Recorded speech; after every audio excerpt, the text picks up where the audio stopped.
What up, everybody? Welcome to the IAG Thursday thing. This thing we do every Thursday, except when we're at a test day at CMP and nothing seems to be going right. And it's 8,000 degrees, and neither Dylan or I had gotten any sleep. And we were saying four-letter words at each other pretty frequently. So yeah. So we didn't do one last week. Last time I chatted with you guys, we did a bunch of news and then we did kind of a warm up to it. And now we're going to talk about the event itself, which, if you haven't seen already, went quite swimmingly. Unfortunately, Warranty is going to be stepping away for a while. He has to adult hardcore. It's a whole lot of story behind it, but I don't think we're going to see Warranty for a bit, which is a shame. But we'll try to keep tabs on him. Maybe he'll special guest a time or two, but as it stands right now, unfortunately, I don't think we're going to have Warranty as a reoccurring host, which is a bummer because he's he's been kind of my partner in crime for years. So pretty bummed about that. But that means producer Jordan's got to step his ass up. Producer Jordan, how you doing? Good. Recovered from last weekend. I'm not. Dude, Well, I I still kind of had to come desperately back home just and do feel adult like I things need to originally. sleep still. I am not even kind of recovered. Dude, I slept all day on Monday. Oh my Like I got God. home at like 4 a.m. Monday morning, and then I slept for like 3 hours. The wife woke me up, to give me a goodbye kiss to go to work, whatever. And then I slept for the entire rest of the day up until we did our little practice sessions. Oh my God, I would have killed for that. Uh I uh I got home about 2:33 a.m. on technically Tuesday morning. Yeah, because you went to Maryland I had to first, go to and then Maryland, so we had to back drive to Maryland. We had to finish our drive to Maryland. We had to do a debrief with the boss, get some stuff in order. Then I had to get on the plane and fly back to Memphis, hop in the car, drive from Memphis to home. It was ugly. Um, Yeah, it sounds terrible. yeah. It was yep. No rest for the wicked, right? Um, Nope. and then the thumbnail was done by Randy himself, who uh also, I don't know if a lot of people know this, but also made teamboogeyman.com, and teamboogeyman.com looks good. The thumbnails look pretty good. I look like a complete dork in that, but we had a really good time with this photo shoot with a bunch of guys, so I don't know, we'll see. I'm pretty interested to see what comes of that photo shoot because it was supposed to be like B-roll video kind of stuff. And then, but Ryan was also shooting. Ryan from Subi Mods was shooting. But then, like, I was pushing the car out of the way, and the car was kind of rolling on its own. So I was like Oh, I got joking, video doing of this that too. ghost ride the whip thing. Well, Creature got incredible video of it, I guess. So it looks like music video levels of stupid. I'm pretty hyped Yes. to see what that looks like. And then we got a bunch of stupid pictures of me like feeling cute. And, oh man, it was so dumb. Oh yeah, that picture is great. That was just the one that I had on my phone, and Yeah. Ryan got better pictures than I Oh, did. I can't. I have no idea what's going to come of all that, but I'm sure it's going to be ridiculous. Um. So yeah. Uh. It was a weekend. Well, I guess let's kind of do a quick recap and then explain how we got there.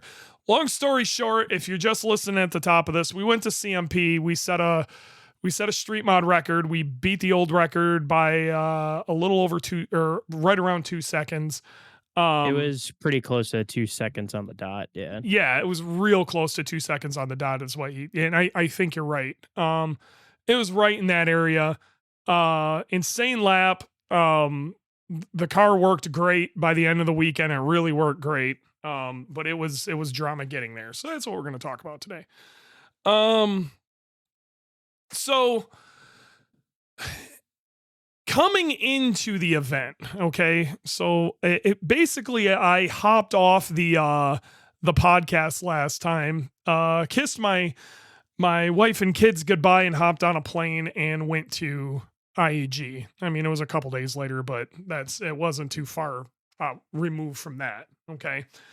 Um, Dylan's girlfriend's parents are maybe the coolest people on the planet. I usually crash with Dylan. Dylan's living has been living over there recently, which has been working out great because they're super massive fans of Boogie. At this point, Dylan already had Boogie up and running. So we were doing some like break-in miles back and forth, and we were parking it in their garage, and it was a lot of fun. They were taking pictures, and it's the best. Like those people are so cool. They ended up coming to the event too. I don't know if you saw them or not, but they're super cool people. But we still had some issues we needed to work out. One, we really still had no idea what was going on with the shifter and why it was doing weird things. It did like randomly see voltage and all sorts of stuff, and it was a mess.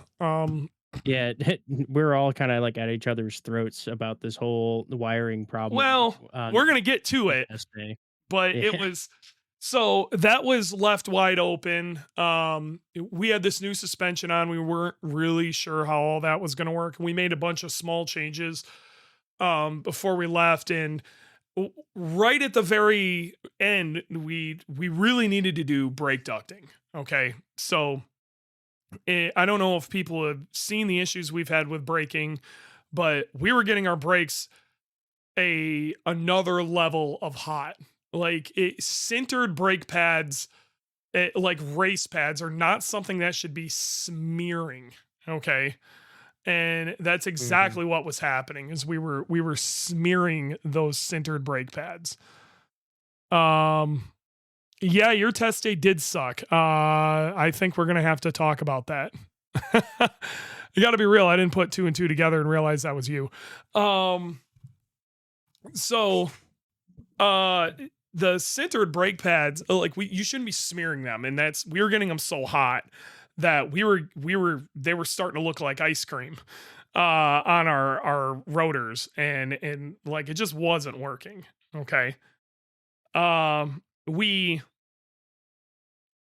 We built these. Dylan had a really good idea on how to make he first made these amazing brake ducts that kind of sit inside of the rotor. So then any air we get to it fills that, and it's not escaping. It's not just on one area of the rotor or just hitting the face. It's actually hitting the center, so it's cooling the inside of the rotor. Okay, which is so we're bringing the core temperatures down. But routing that kind of sucks, especially when you got really wide tires on a 90s shitbox. If you turn too much, you end up hitting the ducting. But we also didn't have the option that some other cars have done, like Dan.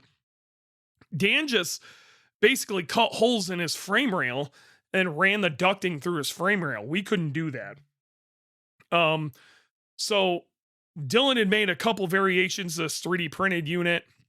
We could run some of the brake hose to that, and then from there to clear like the wheel and tire area up to the front bumper where we had to put the ducting in. Last minute I ordered some like kind of universal plastic brake ducts that we could hack up. We got those ready to go, but we couldn't start on any of this uh until Wednesday. No, it would have been Tuesday night because we drove all day Wednesday. So like Tuesday night. Um Boogie's a mess behind. People don't understand what things look like behind like the big sheets of plastic and whatever. Dylan actually just posted up the 3D printed pieces he made. They're actually really nice. Um but the real nice piece is the piece he got that actually goes inside the rotor. I if that'd be sick if you could post that. So either way, we behind Boogie's bumper is a disaster. And at one point I was just like, screw it, use a bunch of this thin race plastic and just cover the whole front of it. If you notice, Boogie's front bumper is just flat. Okay. And it's because the front of the front bumper is just trashed. So we needed to try to line up these brake ducts correctly.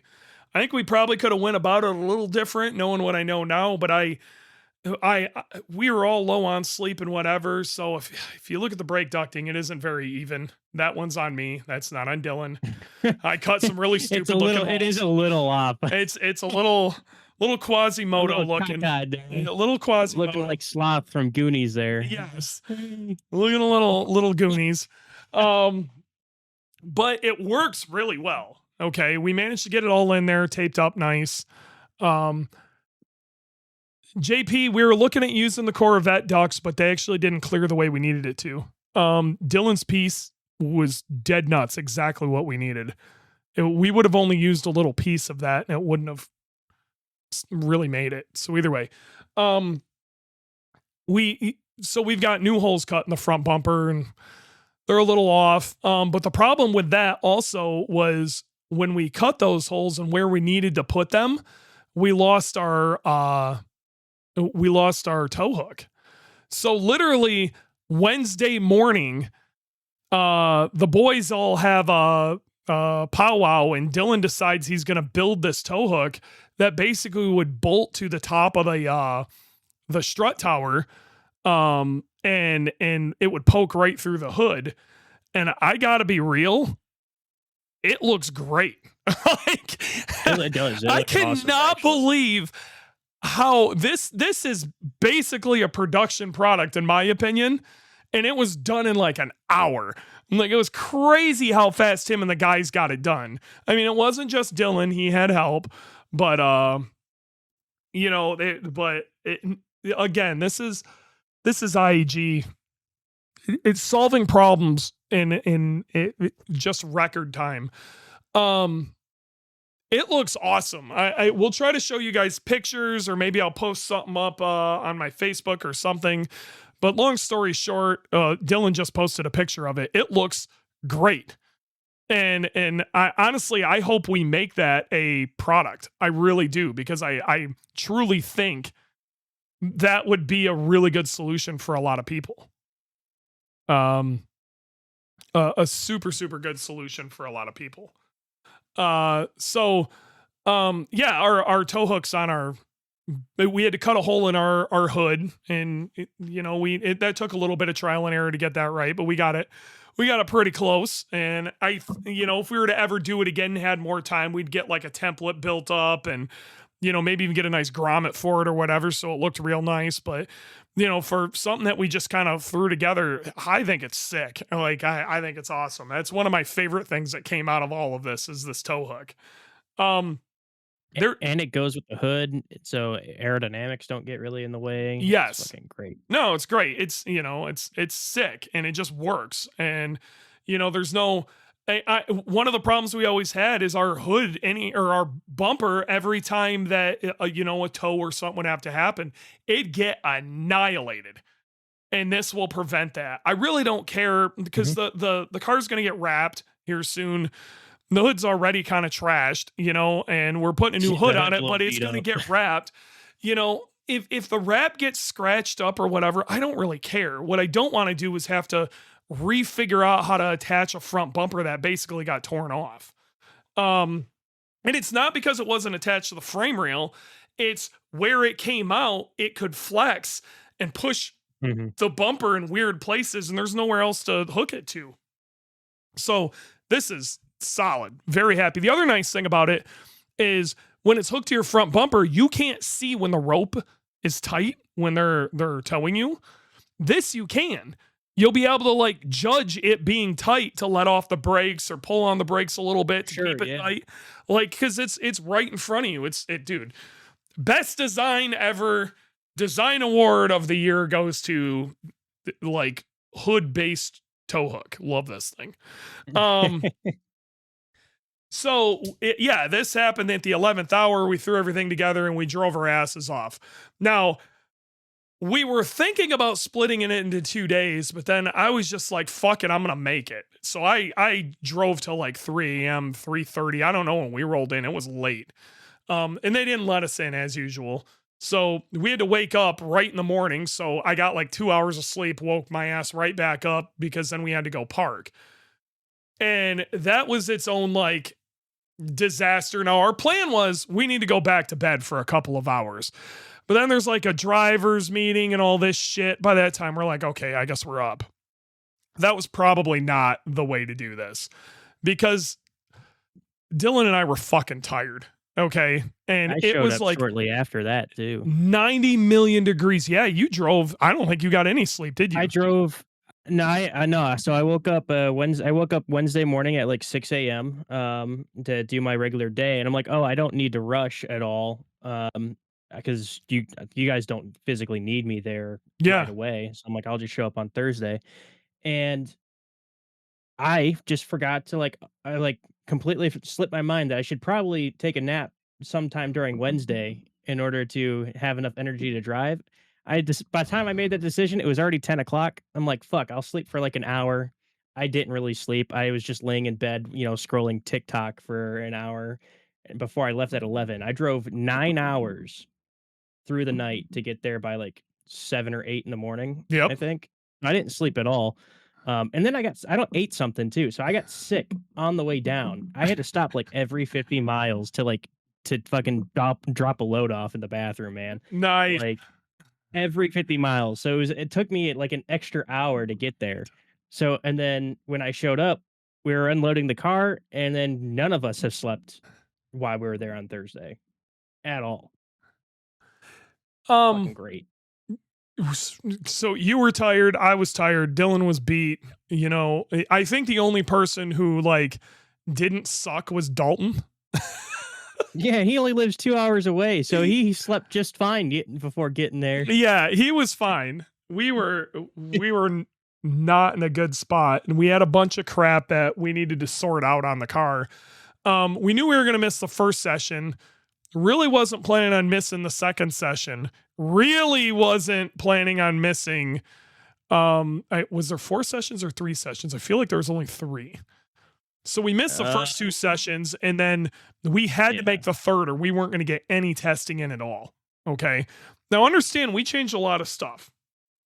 The coilovers changed. We knew that. Okay, but we just kind of ventured a guess as to what the coilovers would do. Okay. So we put the settings, it was an educated guess by the boys at RC. Miles is great, and he was going to be there this weekend to help us out. But we drastically changed the angle of the rear sway bar. We essentially we've been running a GD setup rear sway bar forever, but then we were also on drop knuckles, and a lot had changed. So long story short, the angle of the rear sway bar was completely screwed up. Instead of the rear sway bar being level when it was at load, it was pointing up at like over a 45-degree angle. So long story short, and that was at droop. So when you would put it at load, it would be even higher. And long story short, the sway bar wasn't doing anything. In fact, it was basically the last couple of years, if you were getting into the sway bar, it would effectively stop being a spring at a certain point and start acting like a mount. It wasn't good. So long story short, Dylan and sorted that out. So the sway bar, the mounting point of the sway bar in the rear is much higher now. So now it sits level when we're at compression, and the sway bar, we didn't know what I was expecting this car to be drastically different, and it was. We went out on old tires. Well, I didn't even get into the thing we figured out at the end. Right at the end, we started screwing around with the shifter. One of the problems you have when you have really cool parts is that nobody else has. Is you have really cool parts that nobody else has. Okay, and Yeah, this so all the shifter, problems are unique. you can't just go to some other homie and look at their shifter. Well, in this case, we kind of got lucky. We did have somebody. Over the winter, we had a lot of issues at Pit Race, and even to a degree, we had some issues at Road America where the shifter would just start doing some weird shit. we'd been dealing with this from last year where the shifter would randomly see voltage and start freaking out. A lot of you guys probably don't realize at Road America last year during Podium Sprint, I had to manually shift a car. And then basically all of pit race, it was doing it too. I had to manually shift a car. There was no clutchless anything going on. When we ran that rain record, manually shifting the car, okay? We were dealing with this. And the problem is the company we got the trans and everything from, they're in the Czech Republic. Kutash is they're cool and all, but like we're talking to them through somebody. There's a language barrier. And they're like, well, you can just buy another one, and if like it fixes it, send the other. And we're like, that's like $1,500 in like another month plus a whole pile of tariffs. Like that's really hard for us to do, you know? Yeah, not an option. And not only that, that might not be the problem. What we were trying to get from them, they didn't seem to understand is we wanted to know what like resistance values and stuff were on the shifter, and they kind of just never gave them to us, which I'm not trying to like shit on these guys or anything like that. It's just, I think there was some lost in translation going on. We know better now and we know what normal is. So like, if I got a feeling we're just going to be the US experts on this, it'll be like us and Six Star are going to know what's going on. But right. Everything was installed as the instructions said. It's just the ground it wanted ended up being a little different. Now, one thing I can say is Graham's has never improperly functioned. It did when it got really hot, but like this was happening when it was still very cool. This was happening basically. Yeah, which you guys solved the heating issue with kind of thing. There's still if I were to go like multiple laps or maybe a couple Road America laps, I think it would still come back. But yeah, me and Dylan were trying to figure out the resistance needed in the string gauge, like what a typical string like at the testing day on Thursday. He was reading like anywhere from 7.8 to like 14 something kilo ohms or something in resistance. Yeah. And we're like, well, typical string gauges are not that high. We're like, it's way, so we were like, this can't be right, thinking that the module was bad or like shorting out. Well, turns out that Graham's was also reading the exact same thing. We'd never been near Graham enough to check this though. When we started having problems, Graham was no longer bringing his car there. Graham, we got to tell this story. Graham shows up, test day, he's got all sorts of new crap going on. Okay. He's got a carbon roof, a cage, fancy new ABS. He's done a bunch of cool stuff with his downshifts. Like Graham is ready to rock. Okay. He got new wheels, which are a little wider, so the tires will stretch on it better. He had brand new RE71 RZs on it. Like he was there for kill. I feel really bad because of what happened. Graham, I think, had a really good shot at second place this weekend. He did. He definitely did, I think. So sure. Graham goes out for on the test day, very first session. He does like 3 laps. And unfortunately, springs a leak in what we think was actually his pump, not even a line, his power steering pump. And it blows power steering fluid all over his hot exhaust. It catches on fire, and he burns like all the wiring and hoses and all of the shit out the side of his car. He was done for the weekend. What was crazy is the exact same session, the GD near us, which I am about 80% sure that old boy is in the chat with us, and that would be Brad. Same thing happened. But they lost a line, but same concept. Power steering, popped a hole, hit the header, poof. He's saying it looks like it melted on the up pipe. I want to do a quick shout out for these guys real quick. These dudes went like hell to get that car back together and managed to pull it off. And they did. They got themselves, because they were running more of an OEM wiring harness, found another OEM wiring harness, worked all night getting this wiring harness in and fixing everything up. They were back on track the next morning. And their shit, well, honestly, I think look worse than Graham's. Hats off to you guys. Like, just like spirit of the event if I had the ability to give it to you, because you guys went real hard to make that happen, and that was really cool to see. Great job, guys.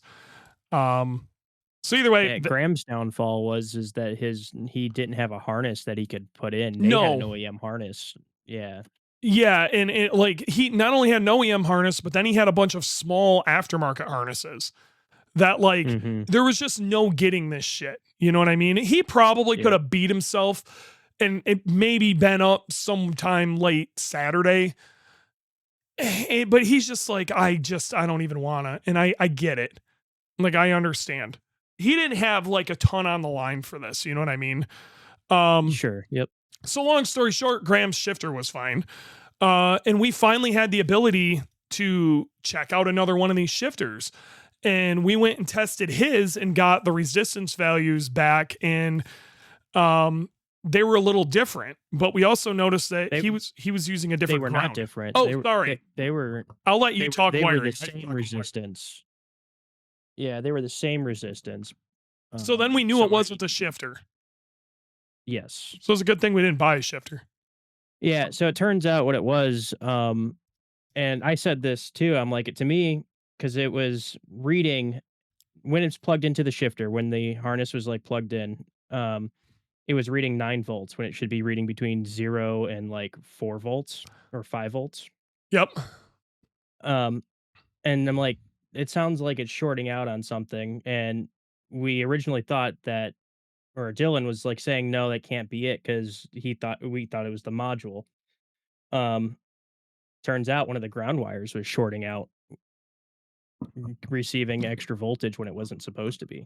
Yeah, and I think we still need to sort that out too. But long story short, they wanted signal ground, which might still be the right answer.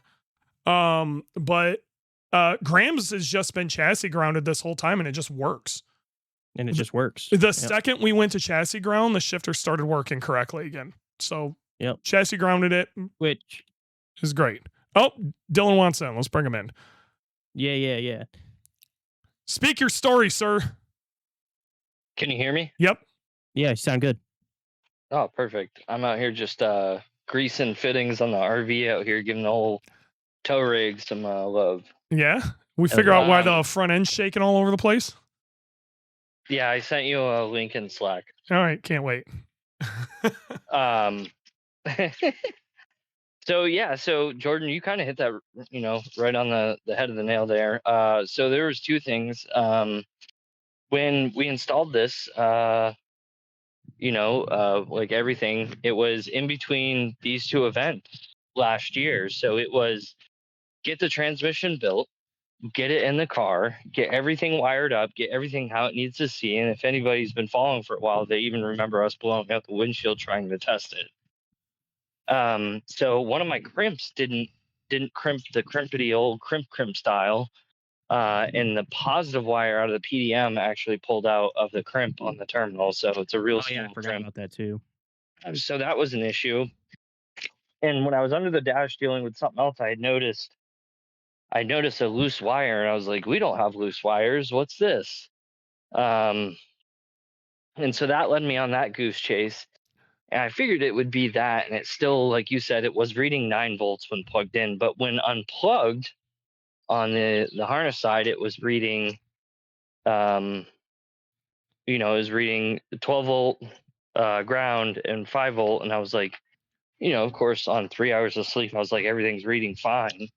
But what had happened, which I'm fairly certain had happened, was I'd made an expansion of signal ground, and the installation, guide, if you would, which was just some pictures with some words on them from the Czech Republic, and a video that was filmed in Chernobyl. It seriously looks like a crayon drawing from the fucking 80s.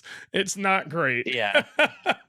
It said signal ground, so I took that as signal ground being 0 volt, being, it needs to have a 0 volt reference. It's a 5 volt, sensor. That makes a lot of sense. But Graham has always been running chassis ground, and he's never had any issues. So I finally in a fury and rage, I was over it. I was hot. I was tired. Oh, I wanted to go back to bed. it was bad. We were mad at each Um, other. F words were being thrown. yeah. I was like, all right, hold on. I'm gonna fucking pull this wire out and I'm gonna touch it, the chassis ground. And I need you to tell me if it works. And Graham was plugged into it, and sure enough, it worked like it was supposed to. And I was like, all right, give me 5 minutes. I'm gonna make a ground. And Yep. sure enough, I made a ground. I grounded it, and it works fine. So luckily, we were able to figure that out, and we had a backup plan of not running, using our clutch foot Yep. if we needed to. But one of the things we fortunately, implemented due to this is Graham put in a button that I can basically turn off all the shifting stuff, so it just goes fully manual. So I'm able to do that in the car now. It's not something that existed. We had issues where like we had to turn it off in the tune, but I couldn't do it on track. Now if like something does freak out, I can actually turn it off, thankfully. Yeah. Which is great, because anything can happen at any point in time. So contingencies are always a really great thing. I agree. So, yeah, well, either way, so we got that sorted and we made it out for the test session. And I mean, the car kind of did what we wanted it to do. It understeered really bad, but it was also blazing silly, dumb ass hot. I had not driven in anything since pit race. And like we were playing around with different things and we were sorting stuff, okay? But the car functioned like a car. From Autobahn last year. Yeah. That's the tires we were on, were the ones we won at Autobahn with. So they were old. And we went out and the car did car things. And honestly, we went to bed feeling okay-ish. Mostly because we knew that other people were our main competition. They were still figuring a lot of stuff out too. So it was this was the weekend. I felt bad for Graham right there, but I was happy to hear that he was going to stay around. Graham also, having him be able to focus on our car, we've got downshifting so good now. We'll get into that a little bit. I wish we could have Graham on to explain kind of what he did, but downshifting is like lovely now.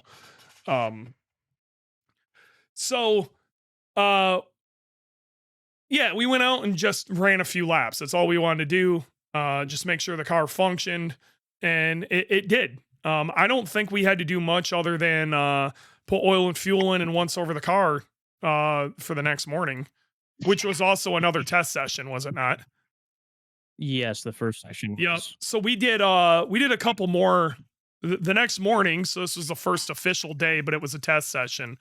We went out and we made some changes on the suspension, threw a couple clicks in some spots and got the car to play ball a little better. I think we went up in the rear sway bar pretty much right away.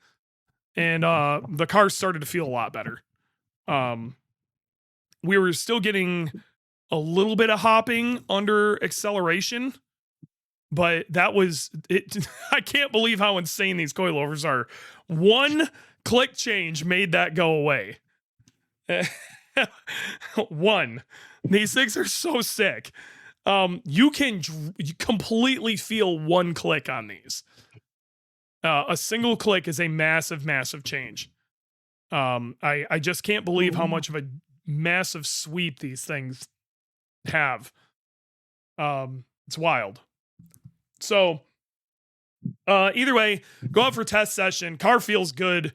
We're running decent. So we go out for qualifying, and I'm pretty sure we immediately beat our last year's time, like right out of the gate, and we were in first place by a pretty decent amount. But it was hot, boy, hot, and that was on the really old tires. Really old tires. I was knocking rust off and trying to sort stuff out. But the reality of this was, we knew there was going to be a little more in it. There was some stuff we still had to figure out, but really what we wanted to do is get the car to rotate, and so we could put the power down. We're really lucky Miles was going to be there this weekend from RCE. The boys at RCE were over with us and helping us with this. And they were really pushing on putting new tires on. And since we were so far in the lead at this point, I feel bad for Alex and Luca. I really do. They're kind of having our 24 right now.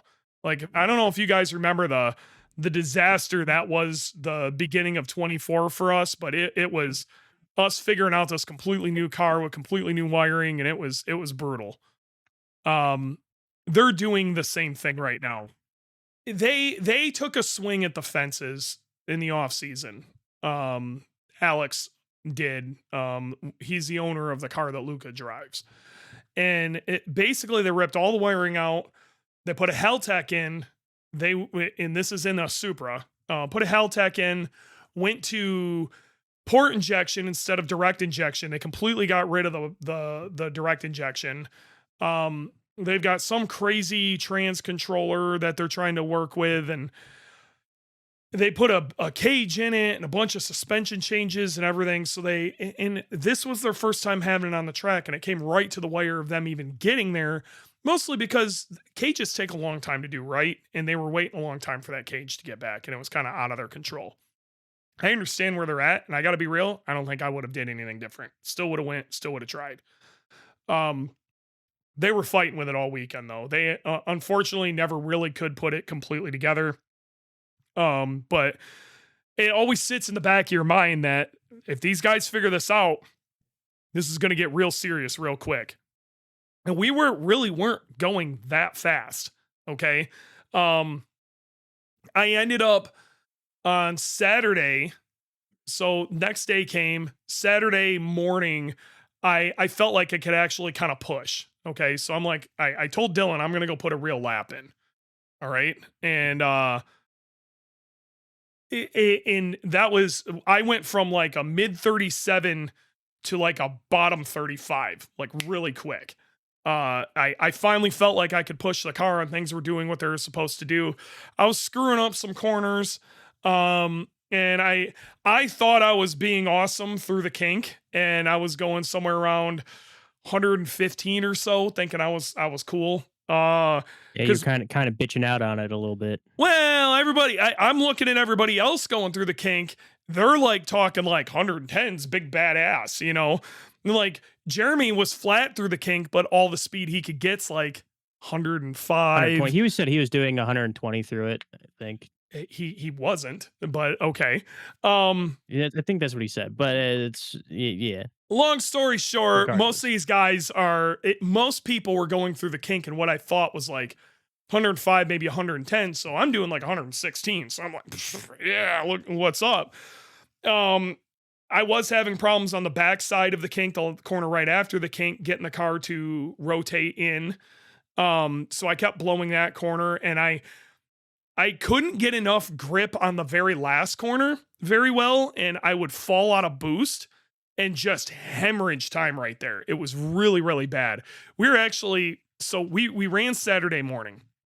We knew it was going to be hot as hell that day. It's going to be hotter than it was the day before, and the day before was like the hubs of hell. So we lay this 35 down. We're way in first place. We're way out in the lead. And I start thinking like, you know, the record's a mid 34, okay, or a bottom 34. And I'm going, I don't know if I can get that, you know, but I don't know if new tires are even enough to get us there. And we're really far into the lead. Do we really want to use these tires? So the old record was set by Alan Patton, okay, in his Supra. This was his first time attack event. And he like, this is his home track. Okay. This wasn't a soft record. So we're sitting here looking at this going, I don't see it. Okay. But the more we looked at it, the more we're like, we got to get this record. If like, I'm just going to be very honest with you guys. We want to try to front load this season. One, because we want to get as many points as we can before Luca and the boys get it together. Okay. So the idea here is to try to hit this season hard as early as we can. So we have the ability to, if we're banking wins, if we do have something that happens later on in the season, we don't want to use our brownie points now. So if we can get this win and the record, if we can stack our 4 wins with 4 records right away, we can lock this championship up early. Then we can kind of throw it on cruise control. Okay. The other reason is, like, I'm going to be very honest with you. Like, this war in Iran has jacked gas prices through the roof. And the cost of just diesel going to California and back has literally doubled. And I don't know if we can afford it. So, like, we're looking at this going, if we have to go to Laguna, okay? If we have to go to Laguna, it is going to cost us an insane amount of money. It makes more sense to risk it for the biscuit right now. And that's what we decided to do. And we kind of threw the kitchen sink at it the next morning. We knew it was going to be a whole lot cooler. That whole day was going to be cool. And we had brand new tires to go on. So we had just got RE71 RZs. And Grassroots Motorsports just put out a whole thing about how insane these tires are. Okay. So we were hyped about these tires, super hyped. And we knew they were going to be quick. Okay. And I don't want to say that's the reason we went as fast as we did. I think temps had more to do with it, and definitely me driving had a lot to do with it. But temps for sure. Temps had a huge pile of that. It was literally like a 30-degree drop. Yes. Overnight. And it wasn't getting baked by the sun the whole time either. There was a lot of overcast. Right. And the wind was keeping the temps down, though it was putting dust all over on the thing. And the wind we literally had a sandstorm. Yeah. So we, Dylan and I make the decision. We're going to have to risk it for the biscuit. But it just makes sense. So we went out with boost, not on crank, but turned up over what we had been running with new tires.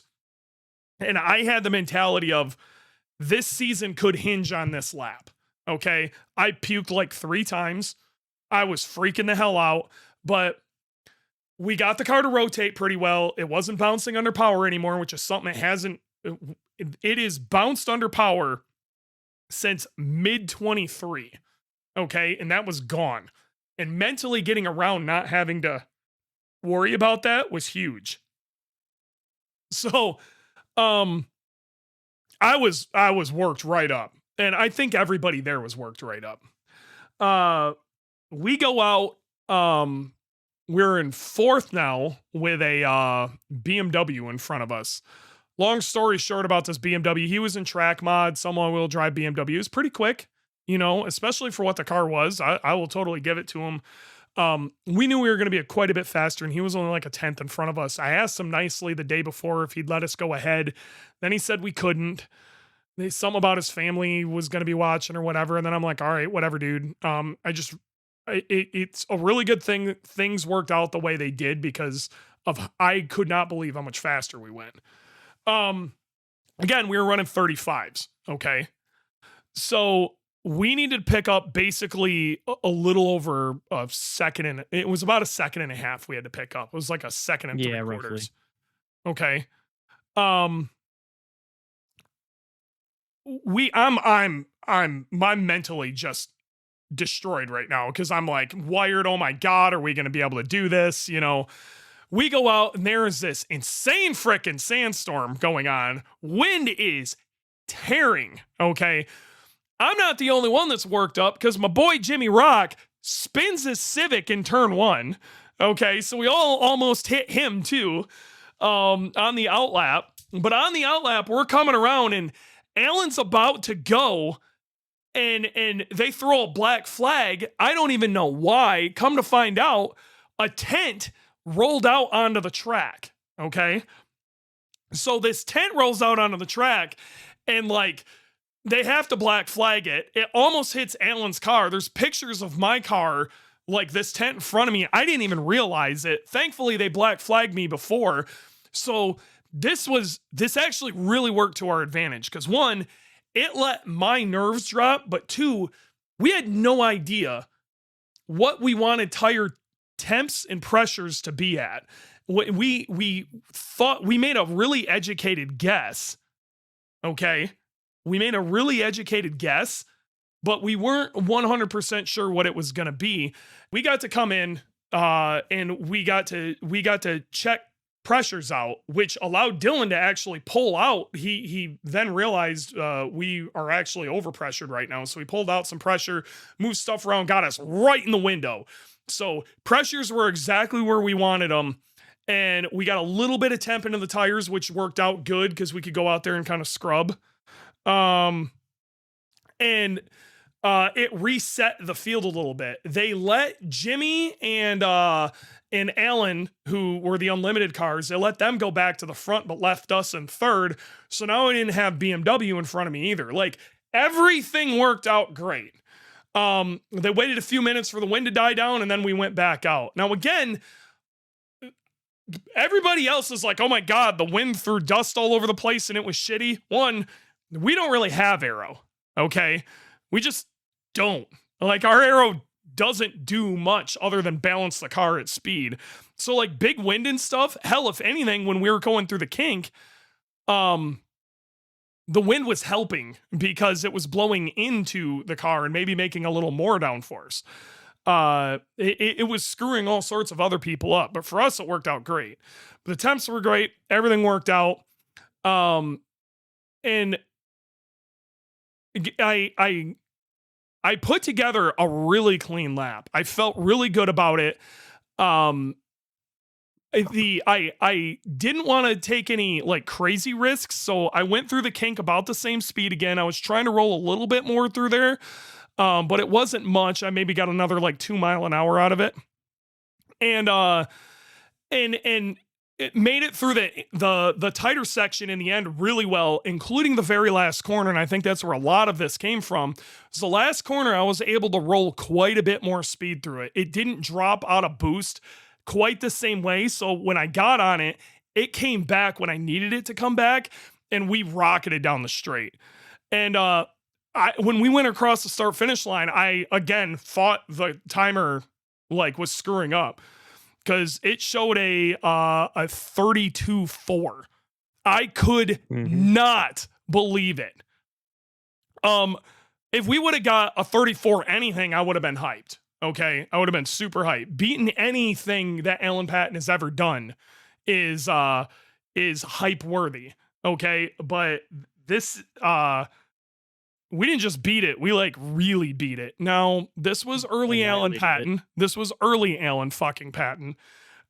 This wasn't super big power Alan Patton. But still, it was Alan Patton on a home track, on a track that honestly doesn't really favor power. Okay. We were losing our minds. All right. I'm not gonna lie, we got a little rowdy. We were pretty hyped about the way things went. Oh yeah, that was great. That was fucking awesome. Oh my God. I think the only problem went so good. We're like, we're gonna park the car and not do anything else until podium. Yeah, we weren't doing shit. Like, we didn't do anything the day before. We only went out for the morning session, didn't do any of the afternoon sessions to save the car. I think the only thing we had to do was reseal an axle boot, because every time we go out, we kill an axle boot right now. And it's Dylan was fighting that axle boot quite a bit. It's always the outer one too. Get the seal at all. It's not like the one that's right near the. It's killing us. We're gonna have to figure something out about that, because we just killing axle boots left and right. It's just a ton of time. Ended up putting JB Wild on it on Sunday, and it seemed to work pretty damn well. Another thing you got, we weren't really fighting it, but it was interesting to see, is the bracket or the clip pushing out and hitting the hub of the rotor. Oh yeah, that's something we're kind of dealing with EBC. That we think we might have found a slight design issue with their. We're looking into it, okay. But we did have this like weird little like stainless steel piece that kind of bends, and it allows the pad to touch the like the hat of the rotor. Yep. And we've got some fixes for that. So we're working with EBC on that. We're the first ones to ever have these brakes on this car. So this is the problem when you're on the bleeding edge of stuff, is you find bleeding edge problems. Long story short, we qualify first for podium sprint. We kind of knew that was going to happen. We got our record. We were sitting good. All right. Decisions were made at this point. We're going to turn the power back down. Okay. We're going to run the car. We're just going to run it back, and we're just going to go out there and win podium sprint and be done with it. Okay. We got nothing to prove. The record. We had nothing to prove. Honestly, we didn't want to push the record any lower, because like at some point we're going to have to come back and try to beat this record again. You know, so we didn't want to push it any further in. The competition really, they're still trying to sort stuff out. One of the cool things is Nick from Subi Mods managed to qualify 4th, so he got in the show. Actually, no, he qualified 5th. He barely made it into the show. But we were all hyped. Dylan made a shoey bet with him that if he managed to podium, so if he got 3rd, he'd do a shoey, which we were really hyped about too. So we decided to go for podium sprint, power turned down. Now, at this point, when we were at the podium sprint meeting, I had talked to Jimmy Rock a little bit, and he's like, hey, check this video out. And it's him going through the kink. And it was nuts. I'm like, how fast are you going through the kink? And he's like, oh, about $1.50. And I'm like, what? And he's like, yeah, I do like 150. Insane. And I'm like, you're not even hitting the curbing. You're going around it at $1.50. He's like, yeah, $1.50 is about what we do through there. And I'm like, I couldn't even wrap my brain around it. But at that point, I'm like, that's insane. That video of him wrapping around that corner was nuts. Well, he's going faster through there than Alan even is. So we're all aware that was by far the fastest person to take that kink this weekend by a long shot. But what it made me realize was I have no balls. None. So we're getting ready to go back out. And in my brain, I'm sitting here, I'm like, I just got to put this lap together, right? I'm just going to put this lap together. We're going to call it a day. Dylan and I talk about strategies of like, if I need to run another lap, because I'm still worried that Alex and Luca are going to sort this thing out. Okay. At any moment, they're going to pop off a 31 or something. Like, I'm scared shitless here. Okay. So we have our like colored poster board system going. If I need to run another lap, I will. And if I don't see the thing, I'm not going to run another lap. Because again, we're trying to save this car for the whole season. Alex is in the audience right now. That's funny. So either way, I'm waiting for these guys. I'm scared shitless. We go out and I'm like, I got to put together a clean lap. That's all that matters. Like that's all. So I'm on my hot lap, and I'm down probably about 0.2, something around there, for the first hunk of the track.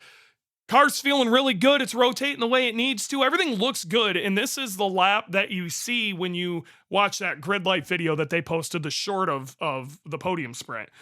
And I'm heading towards the kink, and then the old timer tacker in me just starts creeping out. I'm like, I bet you I can go at least 10 mile an hour faster through the kink.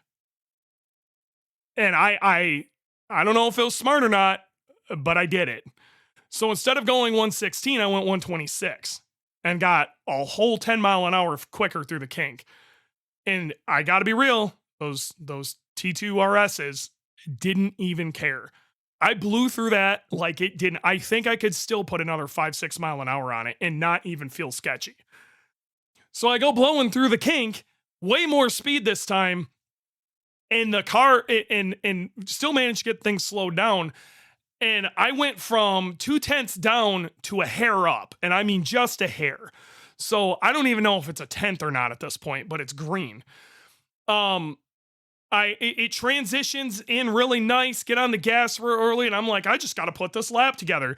So that's what I do. I'm not even looking at the timer at this point. I'm just trying to put the lap together the way I need to, brake where I need to, don't screw up the last corner so it stays in boost, roll through it real nice. And I get through the last corner, and I'm like, holy shit, I'm green. Like, I could see this green. And bang the next gear, and as soon as I bang the next gear, I throw my fist out the window because I knew we had it. I'm like, there ain't no way nobody's running this at this point. And we go through, and on lower power, we end up going a tenth faster, which was stupid because we really don't need to set that time any faster, and we already did. But we managed to knock another tenth off. I know where there's only a tenth. Yes, I know where there's more time out there by watching the video back now, but only another tenth of a second. Now, on my cooldown lap, I did see Luca was off to the side. That was a bummer. When I saw that, I knew I didn't have to run another lap. So I decided to just do a nice cooldown lap and come in. Instead of running 3 hot laps, I ran 2 and just came in. That was it, super hyped. Got out of the car. Then found out that Nick from Subi Mods managed to, since Luca had issues and he ran faster than the Mustang, Nick ended up 3rd. So we started going nuts for Nick because Nick, he had never done a time attack. And he'd never done a time attack event in his life. Really wasn't, he's not going to sit here and claim to be a great track driver. Okay, but he's a hell of a drifter. But he's learning this discipline and managed to, in a car that I gotta be real, isn't all that prepped for street mod, pull out a 3rd. Dude, we were hyped. And now Dylan had to do a shoey. We were going nuts. I don't even think it's sunk in with Nick that he got 3rd. No, Nick had no idea that he was podium. Even when we were at the false grid and like jumping and like the hot pits, and we're just jumping up and everything, and it still didn't really click into him at all. Like, I don't even think it quite clicked until he walked on the stage and got handed a trophy. Yeah, I think even Kyle said he or no, that might have been for podium. I don't even think he realized he was on podium. He had no idea he was in podium sprint when Kyle had to tell him. No idea. Yeah, he was. It was super cool to see. So it was not only did we win with a record, but we put 2 Subarus on the podium. And I got to be real, man. I'm bummed for Graham because if Graham would have been there, Graham would have bumped him off, and Cal would have got 3rd. I really have a feeling that if Graham's car was together or it wouldn't have caught on fire, we would have went 1-2. It was wild. Like Alex was saying, the energy on the podium was insane, and it should be. I'm gonna throw some shade on some people though. I know it was hot. I know it was a long weekend. I know we were a long ways away. There's a lot of people who didn't go to the podium that probably should. If you're even remotely in contention for the podium, okay. And if you need to support that, honestly, if you were a competitor of any form, you should support the podium. I understand people had to drive to Minnesota and whatever. I get it. And we need to talk about Gridlife, about maybe moving the podium down a little bit, something. I don't know. We need to come up with something, but you guys got to start making the podium. Okay.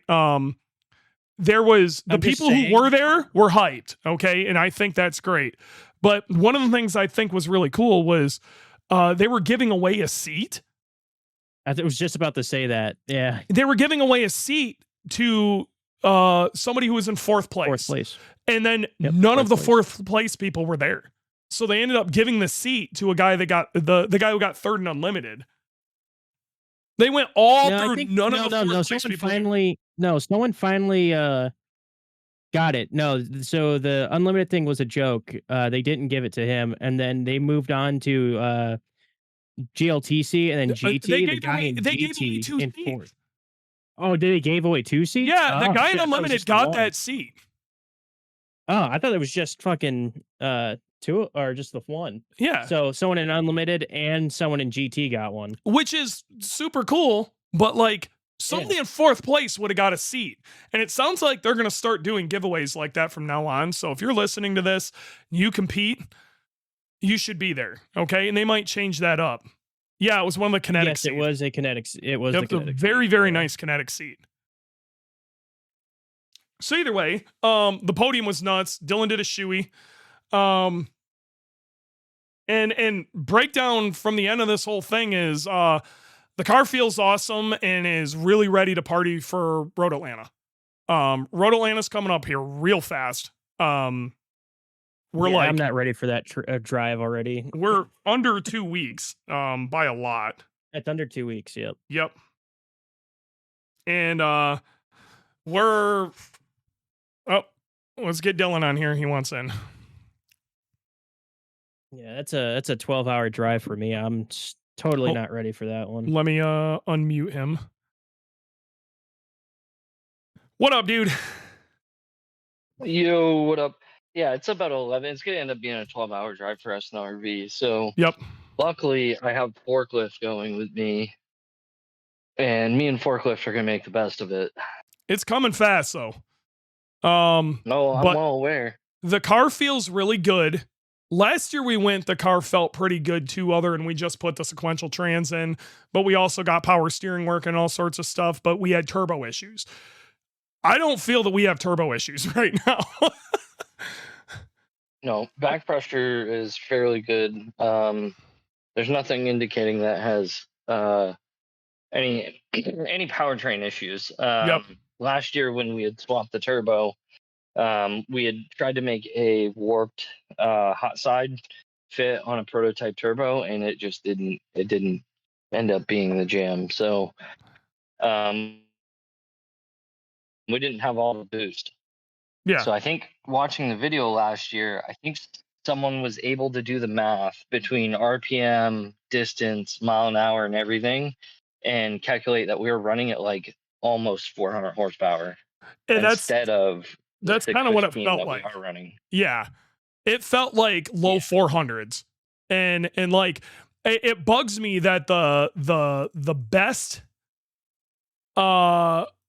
reel as far as viewership I've ever had on my Instagram is a video of that going down the straightaway with like 400 horsepower. Yep. And like I honestly I want to take that and overlay it with whatever we do this year, so like people understand the difference and what it should have been.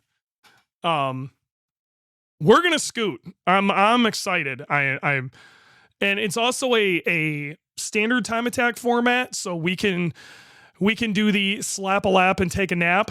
I if everything works out right, we won't have to risk it for the biscuit. We will go run the laps needed. We won't have to be out there for sessions that we don't want to be out there, and hopefully preserve the car and set ourselves a pretty rowdy lap time.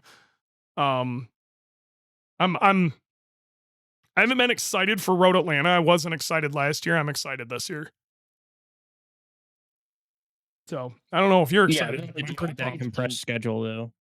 It's going to be like last year, but at least we know what we're getting into. Yeah. And I want to make an honorable mention here. Forklift's coming with again.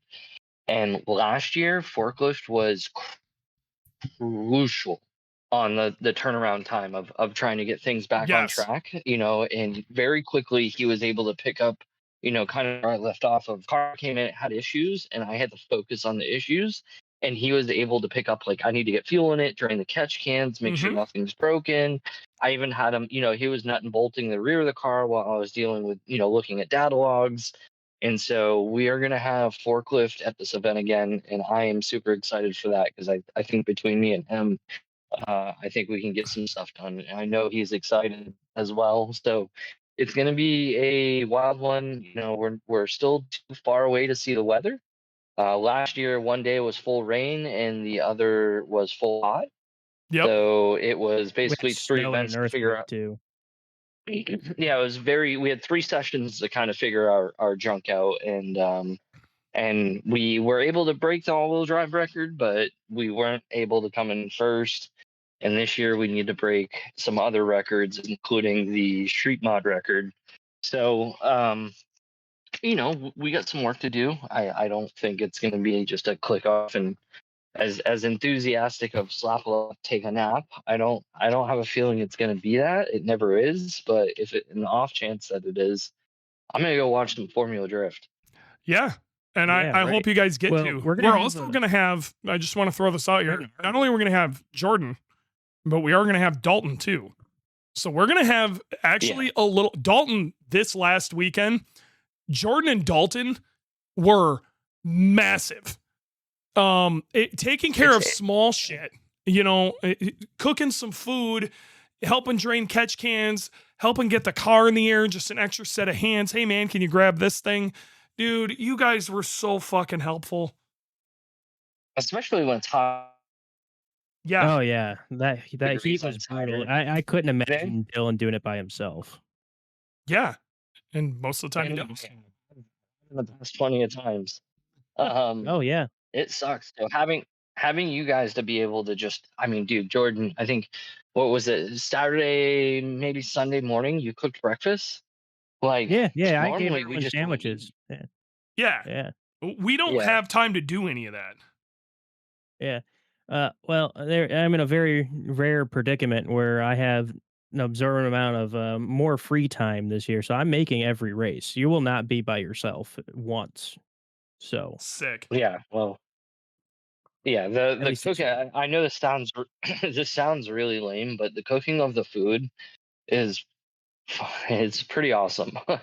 So it was actually kind 'cause of we funny don't- because I was totally down to help more with the car, but Dalton, it was his first time there, and he was so enthusiastic to like help with the car. We didn't need more than 2 people on the car. The car was for the most part set. Yeah. Well, thankfully, this time we didn't. Sometimes we do. This time we just needed somebody to take care of the little shit, and Dalton did most of it. Yeah, he was you could just tell he was like he was excited to be there. He loved it. So whenever he had the opportunity to get his hands on the car, I fucking by all means, man.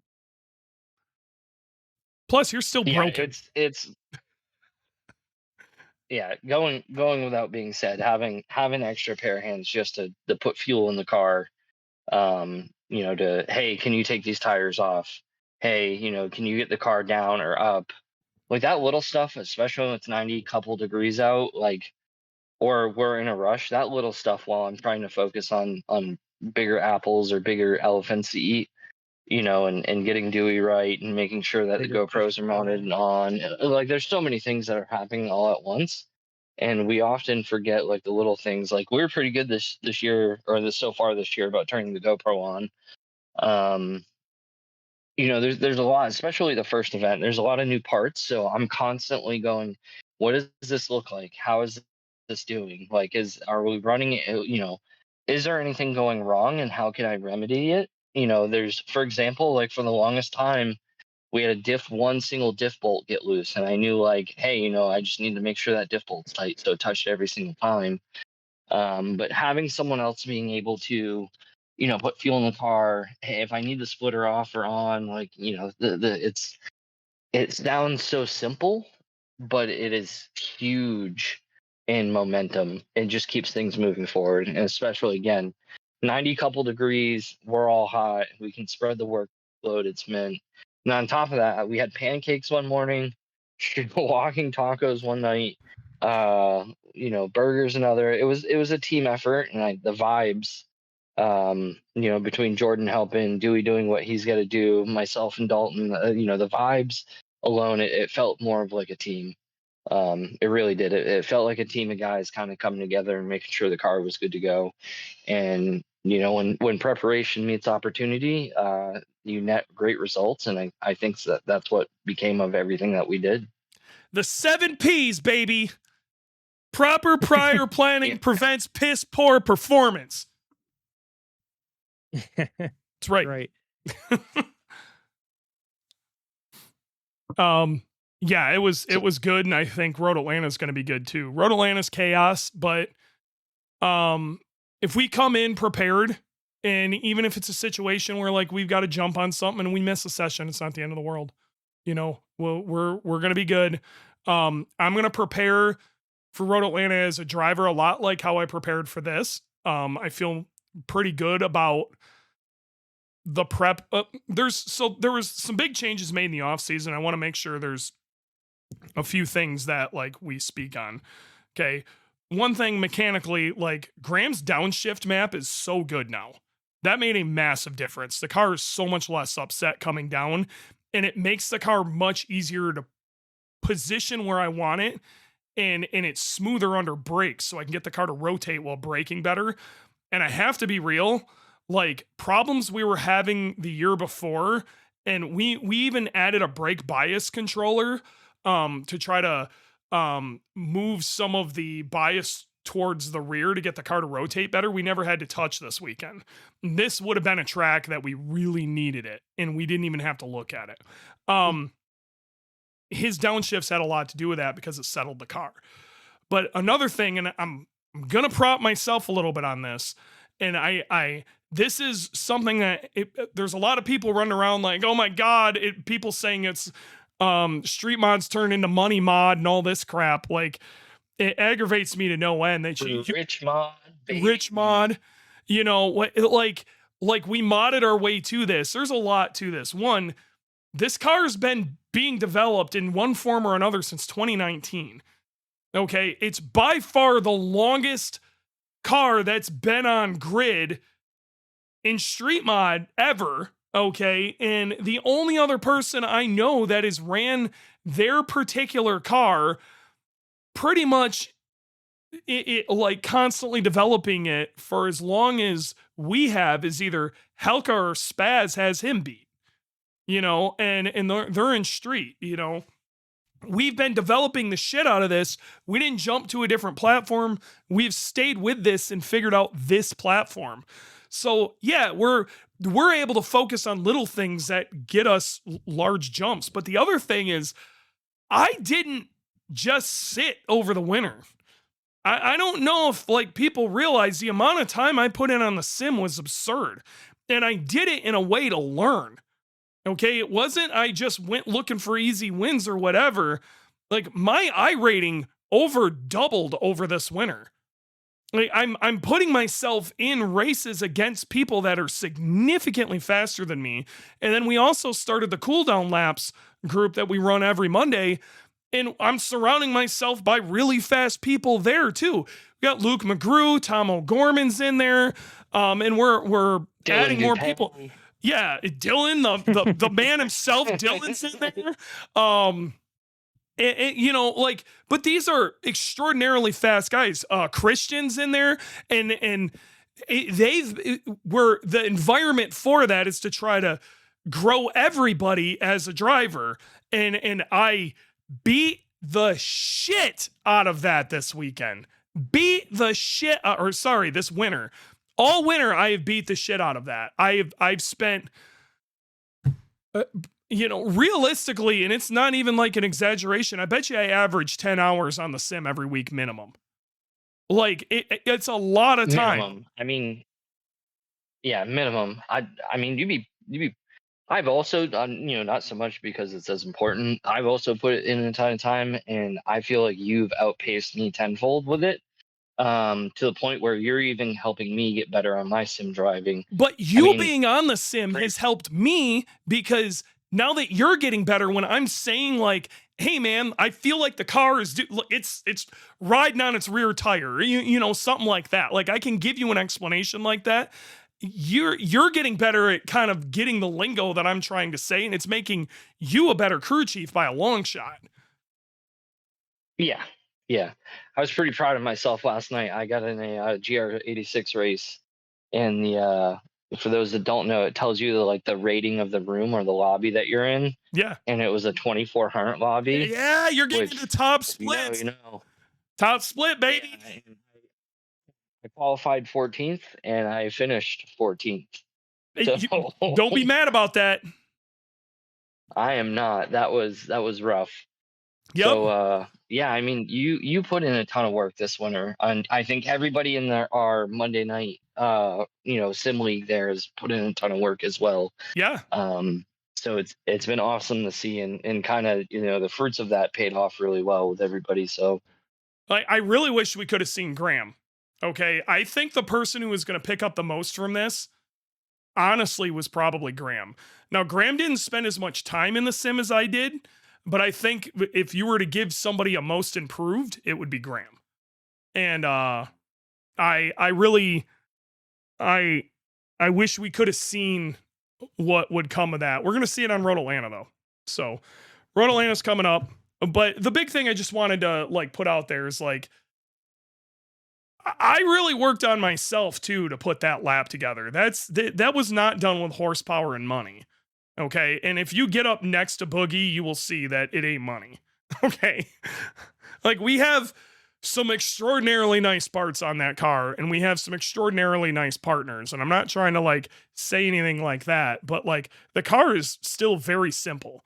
It's still very much a 95 Impreza L. 95 shitbox. Yes, it is a 90s shitbox with all the 90s cool shitbox stuff you wish you had. There's just some of there was some hate, because we went faster than everybody in track mod too, and not by a small amount. And maybe it was kind of a backhanded compliment, I guess is a better way of putting it. But some of it kind of sat with me funny because I'm like, guys, I put in a lot of effort to be able to do that. Okay. Now I'm not going to sit here and say I'm a pro driver. I'm not. Okay. But I'm kind of proud of what I did this last weekend. I watching the lap video, other than screwing up 6 and 7, I over tightened that a little bit. So there's time there. I think I can get a little bit more out of the kink. I'm not sad about the way that lap looks. Okay. I know there's probably time out there, and with data, I could probably find some more, but like, I feel really good about that. And there was a few people who have seen me like live on the sim.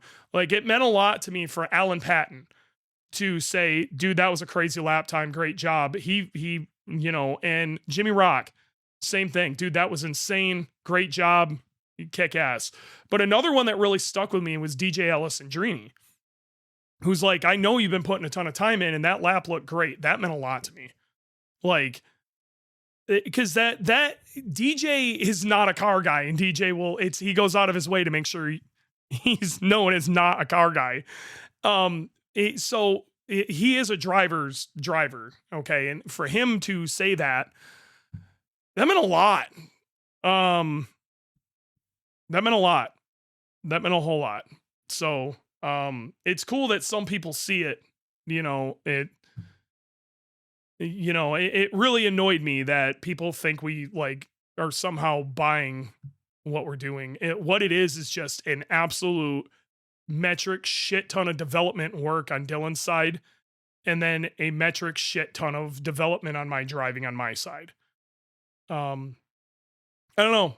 I'm hoping this weekend I can go help Jeremy Bailey out too. We're supposed to be going to Corvette Museum and doing a test day with his car.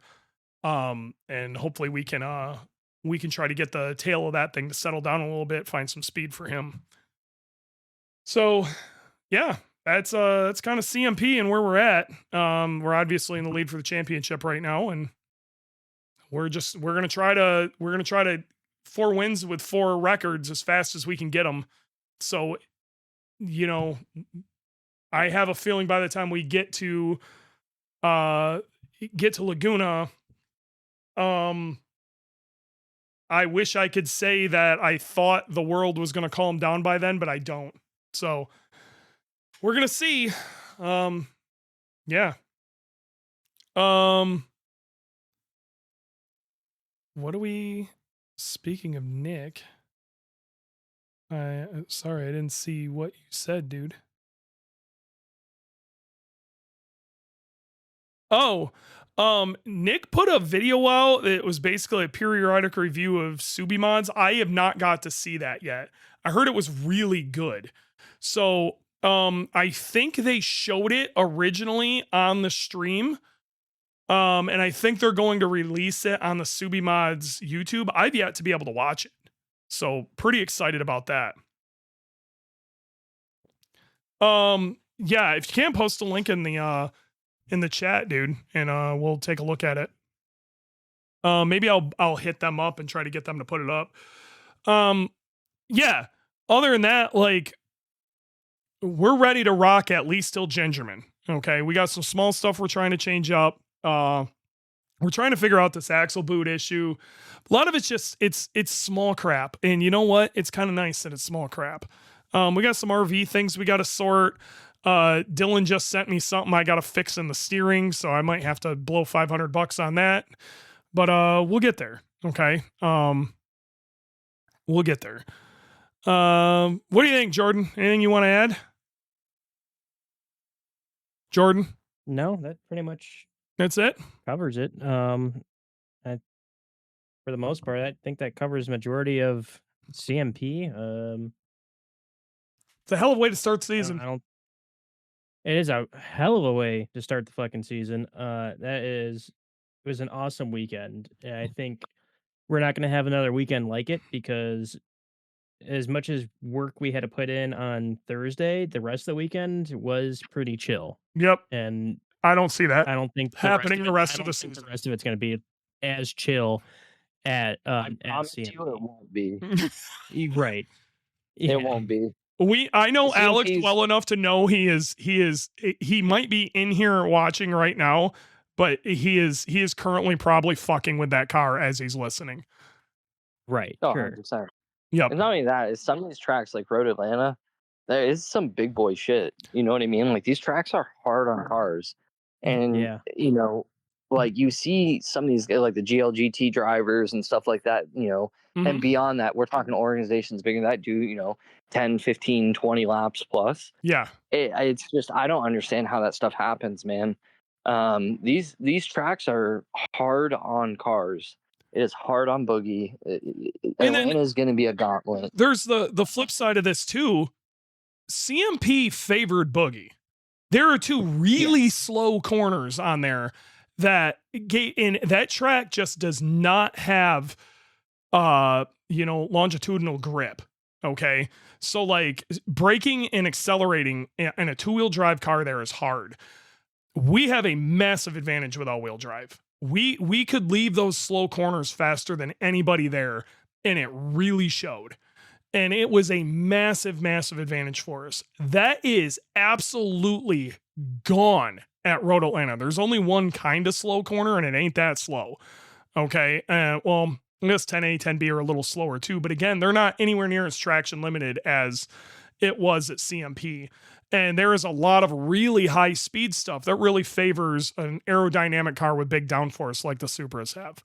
So if they get that sorted out, you know, that Watkins is kind of the same thing. You know, Gingerman, it gets a little slower again, maybe pushes the favor a little bit more towards Boogey, but not as much. I'd say it's probably a 50-50 split. And Lime Rock is like absolute anti-Boogey. So we're going to see. Yeah, we definitely don't have our work cut out for us. Yeah, we got a lot to do. Not. So yeah, I want to give a huge shout out to the guys here back at the shop. Yes, I don't know if we talked about throwing the belts or not. But we really did didn't. not. We ended up throwing a couple belts and accessory belts. Yep, the alternator And belts. basically, We power with it now. refresh engine of the year. There's a couple factors to it, but we're attributing to alignment is a big one, tension's a big one, and the downshifts with Graham's tuning. I think everything getting much more figured out in those three areas is helped it not throwing. And it's always kind of been an issue with the car. It's chaos, right? You know, we're Yep. revving this EJ out to 9,500. Like there's a lot to go on with it. But we could not get a belt locally. And so the guys, including Forklift and some of the production guys here and the guys in shipping, this is where we can really look at what the bigger picture of this program is we have these belts in stock here, and we were able to next day air it, meaning it's going to be there first thing in the morning. we managed by minutes to catch that cutoff. So forklift ran around, found the belts in production. The guys in productions were able to put a couple together, figure that all out. And Shane Shipping was able to get it out the door. And those belts were there the next morning at 7:30 in the morning. Yeah, and we were able to make the first session due to it. So this isn't I constantly will tell people, like, this isn't a Dewey and Dylan thing. This is an IAG thing, or Absolutely. and sponsors and et cetera. The RCE guys were there, Miles and the guys were there helping out with the suspension. Subi Mods is always right next to us if we need something, and those guys are always down to fix. And everyone back home here at IAG, they're always down to help, between getting the car ready and sorted and custom parts made to shipping, overnight belts to us to South Carolina and make sure they get there on time. So, dude, that was massive. I couldn't believe they made it. Yep, that was in particular forklift and Shane and Shipping, like, just bulleted that shit out there. Yeah, so it's stuff like that really makes the program successful. That could, we the new anti battery, we were, the old one, the small one. That's the unsung MVP. Okay. So last year when we would throw a belt, and it happened a couple of times, the car would die in like 2 corners. Okay. And there was the power steering would like immediately kill the battery. There was just no way I could get anywhere with it. I could barely get off the track in time. And then it would get so low, it would die, and the ECU would turn off. This new anti-gravity battery, it's their big bastard. I could run multiple laps on it with power steering on and then come in and still make it to the pits, and we could still run the car if we needed to. Oh my God, dude. Changed everything. I will never put another battery in a race car. It's so good. Yeah, you were coming in like, oh yeah, I laid by the way, the belt through on the out lap. Yeah. I was able to make a fast lap and a cool down. So, huge shout out to anti-gravity as well, because massive. Just, yeah, we got to make an Insta post specifically for that. Yeah, that was a huge thing. Yep. Because again, the car would die if you threw a belt on turn 2. Turn 4 was, if not sooner, before, on this old battery that was just beat, and now it just loved life. Yep. Honestly, I could run multiple laps and I wouldn't have even known if it wasn't for a warning light on my dash. Didn't change the way the car ran at all. With our gnarly electric power steering pump running, did not care. Yeah. Question. We're going to need to talk to Graham about this, but do you think we're going to have time to get the electric wastegate on by then? That's more on Graham's schedule right now. Yeah. I would say I think we're 50-50 for him. Yeah, I won't speak for him. I know he's got a lot of going on in his end. Yes. So that's what makes me apprehensive about saying, yeah, it's gonna be on. For me, we can do it, put it on the track. Yeah. It's not that big of a deal.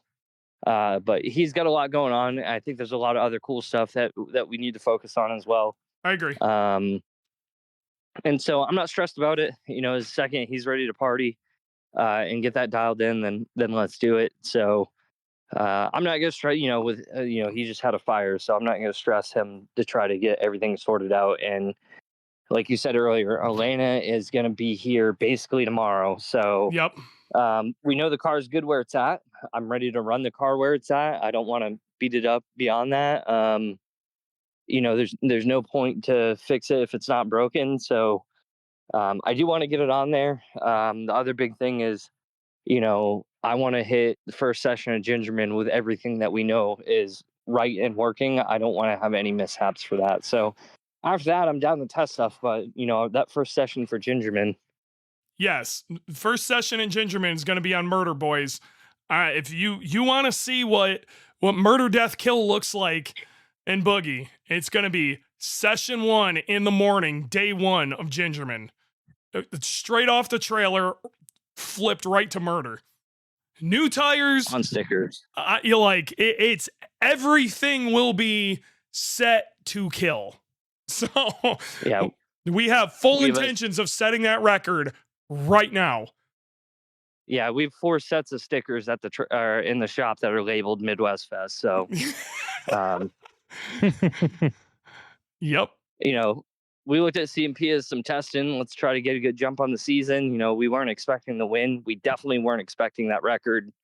You know, Atlanta, we're kind of looking at as hopefully we have our poop in the growth to go faster than we did last year, and see what everyone brings. But at Midwest Fest, session 1, we're expecting to be in the green. As my old gunny used to say, stand the fuck by. Yeah, the car's gonna be in the green, but the boost is gonna be in the red. Yes. I don't know how much boost it's going to take, but I know how much we're going to use. Yeah, I'm hoping to have the steering wheel working by then with the boost control, because Yeah. so I won't keep it going though. Yep. It's time to Thanks go. everyone for We got to listening, scoot. We're and, already an hour and a half in. I'm gonna jump out of here. All right, buddy. You guys Thanks for are hopping on. We got a lot of work to do on little stuff for Atlanta, and I'm hoping we can net some good results. Yep. Let's do it for the community. Yep. All right. Well, it's been real. It's been fun. It's been real fun. And we'll catch you guys next week. Later.